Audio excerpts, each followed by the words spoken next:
What's up guys, Sal here. So foldable smartphones have already slipped into pole position as the next big thing in mobile, despite the fact that most of you probably aren't sure why you would want one at the moment. But that's okay, people said the same thing back in the days. I mean, they had the same skepticism about automobiles. Anyway, Samsung is leading the current wave of foldable phones with its Galaxy Fold. It's a great handset for a first-gen product. But there's one thing that made me not buy the Galaxy Fold is its plastic display. As demonstrated by Zach, it can get easily scratched with your fingernails and is something that I'm not comfortable with if I'm spending $2 on a product. But thankfully, it looks like in just under a year, Samsung fixed that issue. As we already know, the second foldable smartphone from Samsung, the Galaxy Z Flip, will have an ultra-thin glass instead of a plastic display, which will of course make the display more durable. And now we're learning that Samsung has informed their employees to try and damage the Z Flip with their fingernails to see if similar dents appear like on the Galaxy Fold.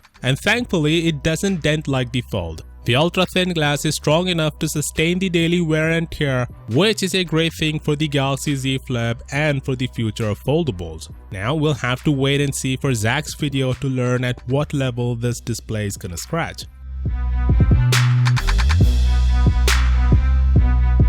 Yes, don't buy the new Moto Razr if you don't want to waste your money. First of all, Moto Razr looks amazing and arguably even better than the Galaxy Z Flip. But the construction and engineering of this handset are nowhere near to what you would expect if you're paying $1,500. First of all, the hinge is a big problem. Just hear how does it sound.